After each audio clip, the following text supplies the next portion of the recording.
Hi hello నమస్తే అందరికీ welcome to my channel ఘన స్టోరీస్ వరల్డ్.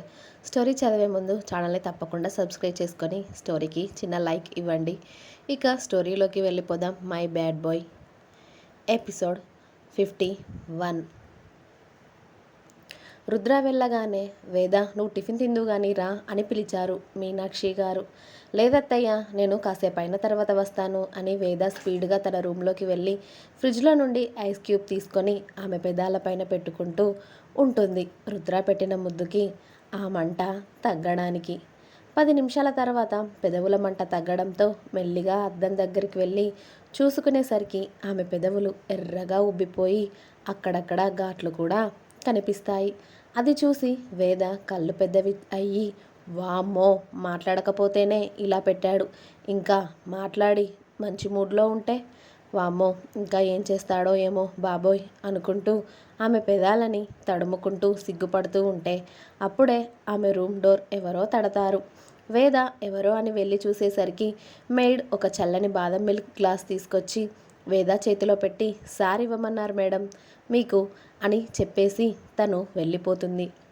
నువ్వు ఇక్కడ లేకపోయినా కూడా నన్ను ఇంత బాగా ఇలా అర్థం చేసుకుంటావురా అసలు అనుకుంటూ మురుసుకుంటూనే ఆ బాదం మిల్క్ తాగేసి కాసేపు రూమ్లోనే అటు ఇటు తిరుగుతుంది. ఆ పెదవుల వాపు తగ్గుతుంది అని. 1 గంట తర్వాత మళ్ళీ పెదవులకి లిప్ బామ్ రాసుకొని అప్పుడు కింది పెదవికి మళ్ళీ మీనాక్షి గారిని పిలుస్తుంది. కిందికి వెళ్ళి మీనాక్షి గారిని పిలుస్తుంది. నువ్వు తిన్నావా అత్త టిఫిన్ అని. మేమందరం తినేసామే, రుద్ర కూడా తినేశాడంట, ఇప్పుడే ఫోన్ చేశాడు, నువ్వే లేట్ అని కోడలికి దగ్గరుండి మరీ తినిపిస్తారు మీనాక్షి గారు ఇడ్లీ అండ్ చట్నీ. ఇక రుద్ర ఆ రోజు కాస్త లేటుగా వచ్చేసరికి వేద ఆల్రెడీ నైట్ చీర కట్టుకుందాం అనుకుంటుంది. కానీ పొద్దున ఎఫెక్ట్కి వామ్మో వద్దులే మళ్ళీ ఏమైనా అంటాడు అనేసి నైట్ డ్రెస్ వేసుకొని సోఫాలో కూర్చొని ఉంటుంది. రుద్ర వచ్చేసరికి అతడు భోజనం చేయలేదని అతడి అలసిపోయిన మొహమే చెప్తూ ఉంటే రుద్ర ఫ్రెష్ అవ్వడానికి వెళ్ళడంతో అతని కోసం భోజనం పైకి తీసుకురావడానికి కిందికి వెళ్తుంది వేద.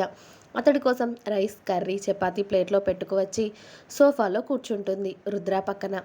చేతికిస్తే తీసుకుంటాడో లేదో అని రుద్ర ముందు ప్లేట్ పెట్టి 10 నిమిషాలకి కూడా రుద్ర నుండి ఎలాంటి రియాక్షన్ లేకపోవడంతో మెల్లిగా వేదనే ప్లేట్ ఆమె చేతుల్లోకి తీసుకొని చపాతీ తుంచి కర్రీలో డిప్ చేసి రుద్ర పెదవుల దగ్గర పెట్టడంతో అతడు తినడం స్టార్ట్ చేశాడు.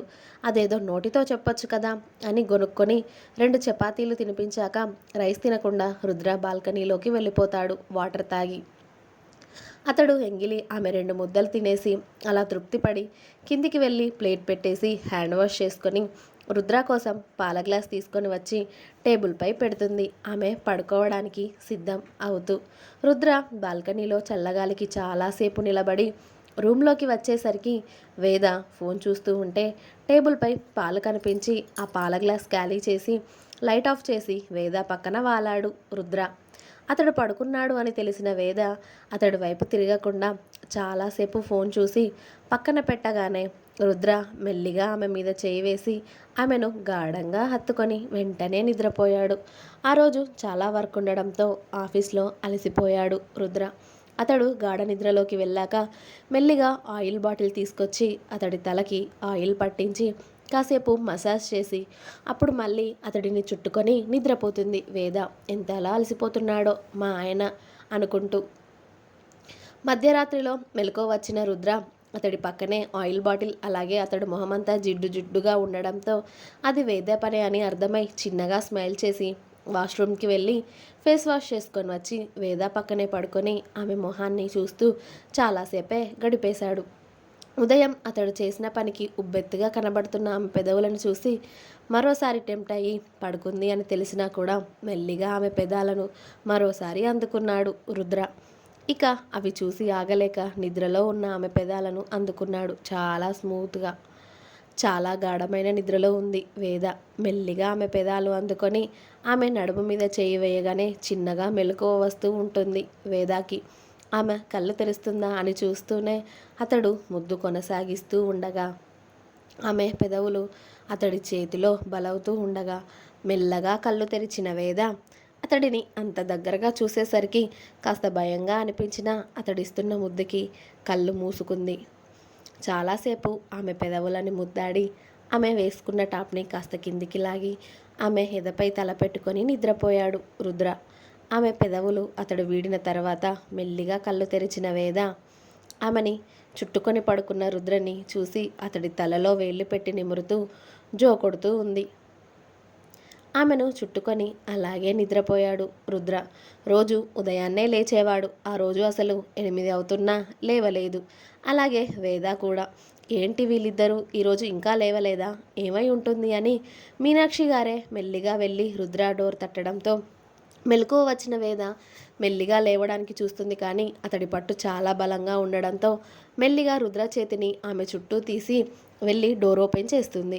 ఏంటే, ఏమైంది? నువ్వు బాగానే ఉన్నావా? ఈరోజు ఏంటి ఇంకా లేవలేదు? రుద్ర కూడా లేవలేదు. వాడు బాగానే ఉన్నాడా? ఆఫీస్కి వెళ్ళట్లేదా ఇవాళ అని అడిగారు మీనాక్షి. ఏమో అత్త, నిద్ర పట్టేసింది. నువ్వే అడుగు నీ కొడుకుని, ఆఫీస్కి వెళ్తున్నాడో లేదో. నేను ఇలా అడగాలి, అసలు నాతో మాట్లాడితేనే కదా అంది. ఇలాగే జీవితాంతం మాట్లాడకుండానే బతికేయండే మీరిద్దరూ అని వెళ్ళి, నాన్న రుద్ర ఇవాళ ఆఫీస్కి వెళ్ళట్లేదా అని అడిగారు మీనాక్షి గారు కొడుకు దగ్గరికి వెళ్ళి. లేదు మమ్మీ, నిన్న వర్క్ వల్ల ఫుల్గా అలసిపోయాను. ఇవాళ ఇంట్లోనే ఉంటాను. ఇవాళ ఆఫీస్కి వెళ్ళాలి అనిపించట్లేదు అన్నాడు రుద్ర. అలాగే నాన్న, పడుకో అని చెప్పి మీనాక్షి గారు ఇక కిందికి వెళ్ళిపోయారు. రుద్ర ఆల్రెడీ చరణ్ శౌర్యకి మెసేజ్ పంపించేశాడు ఇవాళ వర్క్ ఏం చేయాలో అని. ఇక చరణ్ శౌర్య టిఫిన్ చేసి ఆఫీస్కి వెళ్ళిపోతే వేద రుద్రని ఒకసారి చూసి చీర కట్టుకొని రెడీ అయి కిందికి వచ్చింది. మనోడు అదంతా చూసినా కూడా నిద్ర రావడంతో సైలెంట్గా పడుకున్నాడు కాసేపు. వేద రావడం చూస్తున్న మీనాక్షి గారు, వాడు లేచాడా అని అడిగారు. ఇంకా లేదత్తయ్యా. నైట్ ఏమైనా జరిగిందా అని అడిగారు మీనాక్షి. ఏం జరగాలి అంది వేద వాటర్ తాగుతూ. నీ పిచ్చి మొహందాన, పెళ్ళయింది ఇంకా నీకు తెలివి రాలేదంటే నైట్ మీ మధ్య ఏదైనా జరిగిందా అనే అడుగుతున్నానే పిచ్చి మొహమా అన్నారు మీనాక్షి గారు కోడల్ని. ఆయన నాతో మాట్లాడమే లేదంటే ఇంకా ఏం జరుగుతుందత్తా? అసలు నాతో ఒక్క మాటైనా మాట్లాడుతున్నాడా? ఇంకా అదెలా జరుగుతుందని నువ్వు ఊహిస్తున్నావు అంది వేద. వాడు మాట్లాడకపోతే ఏమైంది? నువ్వు మాట్లాడొచ్చు కదా, నువ్వు కూడా అలానే ఉంటావా అన్నారు. నేనేం మాట్లాడకుండా లేను నీ కొడుకుతో, నేను మాట్లాడుతున్నా. కానీ మమ్మల్ని దేకితేనే కదా తమరి పుత్రరత్నం అని రుద్ర కోసం కాఫీ చేసి వాళ్ళ రూమ్కి తీసుకుని వెళ్ళింది వేద. రుద్ర అప్పటికే లేచి బాల్కనీలో ఉండడంతో అక్కడికి వెళ్ళి వేద బావా కాఫీ అంటుంది మెల్లిగా. మనోడు షర్ట్లెస్గా ఓన్లీ షార్ట్లోనే ఒళ్ళు విరుచుకుంటూ ఉండడం చూసిన వేద గుటకలు మింగుతూ మెల్లిగా వణుకుతూ మాట్లాడింది. రుద్రబాబు కాఫీతో పాటు కాఫీ కప్ పట్టుకున్న ఆ చేయి ఓనర్ని కూడా పట్టుకొని అతడి ముందుకు తీసుకువచ్చి కాఫీ కప్ పక్కన పెట్టేసి ఆమెకు ఇరువైపులా అతడి చేయి వేసి ఆమె భుజం మీదుగా బయటికి చూస్తున్నాడు. రుద్ర బాల్కనీలో నిలబడడంతో అతడికి కాఫీ తీసుకువెళ్లడంతో ఆ కాఫీతో పాటు వేదని కూడా అతడు ముందుకు తీసుకొచ్చుకొని ఆమెకి ఇరువైపులా చేతులు పెట్టి ఆమె ఎటు కదలకుండా చేసి ఆమె భుజం మీదుగా బయటికి చూస్తున్నాడు రుద్ర. అప్పటికే అతడేమైనా అంటాడేమో అని వణికిపోతుంది పాప. కానీ రుద్ర ఆమెను చూడడం లేదు, బయటికి చూస్తూ ఉన్నాడు. వేద మాత్రం తల కిందికి వంచేసుకుంది. ఆమె కిందికి చూస్తూ ఉండడంతో రుద్ర ఓరగా చూపులు తిప్పి ఆమె వైపు ఓసారి చూశాడు. ఆమె ఆకుపచ్చ అలాగే పసుపు పచ్చ రంగు చీర కట్టుకోగానే అతడికి కొన్ని రోజుల ముందు వాళ్ళిద్దరి మధ్యన జరిగిన ఒక సంఘటన గుర్తొచ్చింది. రుద్ర కొత్తగా ఆఫీస్కి వెళ్తున్న రోజులవి. వేద పాప ఏమో తన డిగ్రీ కంప్లీట్ చేసింది అప్పుడే. ఆ సంవత్సరం సంక్రాంతి పండుగకి కోడల్ని ఇంటికి తీసుకువచ్చుకున్నారు మీనాక్షి గారు. అప్పటికే హైదరాబాద్కి వచ్చినప్పుడల్లా ఆమె అతడిది అన్నట్టుగా అతడి మాటలు అతడి చేతులతో వేద మనసులో ఓ మొక్క నాటేశాడు. అప్పటికే రుద్రబాబు అంటే ఓ ఇష్టంతో కూడిన భయం కాస్త వేదాకి. ఆ రోజు సంక్రాంతి. వేద పాపకి చక్కటి పట్టు లంగా ఓని కొన్నారు మీనాక్షి గారు. పసుపు పచ్చ ఆకుపచ్చ అలాగే బంగారపు రంగు ఉన్న లంగా ఓనిలో బుట్ట బొమ్మలా మెరిసిపోతూ ఉంటుంది వేద బంగారు నగలన్నీ దిగేసుకొని. ఆ రోజు ఉదయాన్నే జరిగిన పూజల తర్వాత ముగ్గులు అలాగే పిండి వంటలు అన్నీ అయిన తర్వాత వేద పాప ఓ అరిసె తింటూ తన స్టెప్స్ ఎక్కుతూ పైకి వెళ్ళింది తన రూమ్కి. వేద తన రూమ్కి వెళ్ళడం చూసిన రుద్ర మెల్లిగా తన వెనకాల వెళ్తూ తను డోర్ వేసే లోపల రుద్ర కూడా ఆ రూమ్లోకి వెళ్ళి వేదని డోర్కి ఆనించి అతడు డోర్ లాక్ చేశాడు. అప్పటికే రుద్రని చూసి వేదకి గుండెల్లో వణుకు మొదలైంది. అలాగే తన బాడీ అంతా షివర్ అవుతూ ఉంటుంది. బా బా అంటుందే కానీ బావా అని కూడా పిలవడం రావడం లేదు. అంతలా భయపడుతుంది రుద్ర ఏం చేస్తాడో ఏమో అని. వేద బాడీ అలాగే ఆమె పెదవులు వణుకుతూ ఉంటే ఏయ్ అని మెల్లిగా పిలిచాడు రుద్ర. హా అంది వేద. ఇటు చూడవే. ఆమె సోగ కళ్ళను మెల్లిగా ఎత్తి అతడి వైపు చూస్తూ ఉంటుంది వేద.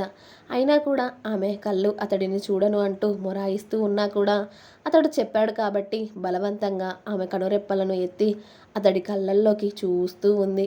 ఆ కళ్ళల్లో అమాయకత్వం, ఆ మొహంలో పసితనం టోటల్గా ఆమెను చూస్తూ ఉంటే ఎంత ముద్దొచ్చేస్తుందో ఆ డ్రెస్లో. ఆమె నడుము దగ్గర కాస్త ఓని కిందికి జరిగి ఆమె నడుము బహిర్గతం అవుతూ ఉంటే రుద్ర అతడి ఫీలింగ్స్ కంట్రోల్ చేసుకోలేకపోతున్నాడు. అంతలా నచ్చేసింది ఆమె. ఓ అడుగు ముందుకు వేసి ఒక చెయ్యి డోర్ పైన ఇంకో చెయ్యి మెల్లిగా ఆమె నడుము మీద వేయగానే వేద కళ్ళు మూసుకుంది గట్టిగా రుద్ర కాలర్ పట్టుకొని. ఆమె అంత దగ్గరగా ఉంటే ఆమె నుండి వచ్చే ఫ్రేగ్రెన్స్ అలాగే ఆమె తలలో ఉన్న పూల వాసనకి రుద్రకి అదో రకమైన ఫీలింగ్ కలుగుతుంది మత్తుగా. నన్నేం చేద్దామనుకునే ఇలా తయారయ్యావు అన్నాడు రుద్ర మెల్లిగా ఆమె నడుము చుట్టూ చేయి వేసుకొని ఆమె బాడీ అతడికి తగిలేలా. ఆమె లేత పరువాలు అతడి బలమైన ఛాతికి తగలగానే అల్లాడిపోయింది వేద. కానీ ఆ తాకిడికి రుద్రకి మాత్రం ఒంట్లో ఒక తీయటి సలపరం మొదలైంది. ఆ స్పర్శ ఇంకా కావాలి అనిపిస్తూ ఉంటే ఆమె నడుము చుట్టూ 2 చేతులు వేసి బలంగా ఆమె బాడీ మొత్తం అతడికి తగిలేలా ఆమెని దగ్గరికి లాక్కొని ఇంత అల్లోకల్లోలం సృష్టిస్తున్నావేంటే నా గుండెల్లో. నువ్వు ఇలా రెడీ అయ్యి అసలు నన్నేం చేద్దామనుకుంటున్నావే హా అని ఆమె నడుము మీద చేతులతో తడుముతూనే ఉన్నాడు ఓవైపు మాట్లాడుతూ. నేనేం చేశాను బావా అంది వేద మెల్లిగా. చేసేవాన్ని చేస్తూనే మళ్ళీ అమాయకంగా నేనేం చేశానంటావేంటే నీ ఒక్క చూపు చాలే నేను నీకు పడిపోవడానికి. ఎంతలా మాయ చేస్తున్నావేంటే నన్ను అంటూ గట్టిగా ఆమె నడుమును నలపగానే వేద ఆ అని అరుస్తూ ఉంది. అరవకే కాస్త ఫ్రీగా ఉండవే అన్నాడు రుద్ర. నాకు భయంగా ఉంది బావా అంది వేద బెరుకుగా. భయం ఎందుకే అని మెల్లిగా ఆమె ఓని తన ఒంటి మీద నుండి వేరు చేయడానికి చూశాడు రుద్ర. కానీ వేద కంగారుగా ఆ ఓనీని పట్టుకొని అతని నుండి తప్పించుకొని వేరే వైపు పరిగెత్తింది ఆ రూమ్లోకి. అతడి నుండి వేద దూరంగా వెళ్ళింది అని రుద్ర వేదని కోపంగా చూస్తూ ఇలా రావే అని పిలిచాడు సీరియస్గా. నాకు భయంగా ఉంది బావా అంది వేద తల అడ్డంగా ఊపుతూ. రాను అని. నువ్వు వస్తే నార్మల్గా వదిలేస్తా, అదే నేను వస్తే నిజంగా బీభత్సమే అవుతుంది అన్నాడు రుద్ర. ప్లీజ్ బావా అంది వేద. నో రావే. ఇక అతడు సీరియస్ వాయిస్కి వేద ఆమె జారిపోతున్న కొంగుని గట్టిగా పట్టుకొని అడుగులో అడుగు వేసుకుంటూ రుద్ర ముందుకు వచ్చి నిలబడి అతడి వైపు చూసింది. ఆమె కళ్ళల్లో ఏం మాయ ఉందో తెలియదు కానీ ఆ చూపుల్లో ఎప్పటికీ చిక్కుకుపోతూనే ఉంటాడు అతడు. ఆమె కళ్ళని చూస్తూనే ఆమె 2 కళ్ళ మీద అతడి పెదవులు అద్ది ఇంత బాగుంటాయంటే నీ కళ్ళు అని ఆమెని ఈసారి ఇంకా గట్టిగా చుట్టుకొని ఎందుకే అలా నేను దగ్గరికి వస్తే పారిపోతున్నావు, నేనంటే భయం లేకుండా పోతుంది కదా, నేను చెప్పింది ఏది చేయడం లేదు నువ్వు అని ఓవైపు ఆమె నడుముని నలుపుతూనే ఉన్నాడు రుద్ర. ప్లీజ్ బావా అంది వేద అతడి చేష్టలకి ఓవైపు మత్తుగా ఉన్నా ఇంకోవైపు కాస్త నొప్పి తెలుస్తూ ఉంటే. అందుకే నేను పిలిచినప్పుడు రావాలి, ఇలాంటి వెధవ కటింగులు ఇవ్వద్దు ఇంకోసారి. నేను పిలిచినప్పుడు వస్తావా, ఇలా దూరంగా వెళ్తావా అని అడిగాడు. వస్తాను బావా అంది అతడి చెయ్యి అలా ఒంటి మీద ఎక్కడెక్కడో ఆడుతూ ఉంటే. గుడ్ అని మెల్లిగా అతడి మీసంతో ఆమె మెడవంపున ఆమెకు గిలిగింతలు రేపుతూ సున్నితంగా ఆమె నడుముని అతడు 2 చేతులతో స్పృశిస్తూ ఉంటే వేద గట్టిగా కళ్ళు మూసుకొని అతడి షర్టుని గట్టిగా పట్టుకుంది. అతడి పనులకి వేదకి ఏదేదో అవుతుంది. అసలు ఏం జరుగుతుందో ఆమెకు కూడా తెలియడం లేదు కానీ హాయి బాగుంది అనిపిస్తుంది తనకి. ఇంకా ఉంది, నెక్స్ట్ ఎపిసోడ్ రేపు వస్తుంది, వెయిట్ చేయండి. అలాగే మీకు కనుక నా స్టోరీస్ నచ్చినట్టయితే ప్లీజ్ లైక్ చేయండి, షేర్ చేయండి, కామెంట్ చేయండి. అలాగే సబ్స్క్రైబ్ చేసుకోవడం మాత్రం అస్సలు మర్చిపోవద్దు. ప్లీజ్ సబ్స్క్రైబ్ మై ఛానల్ గనా stories world. Thank you. Bye.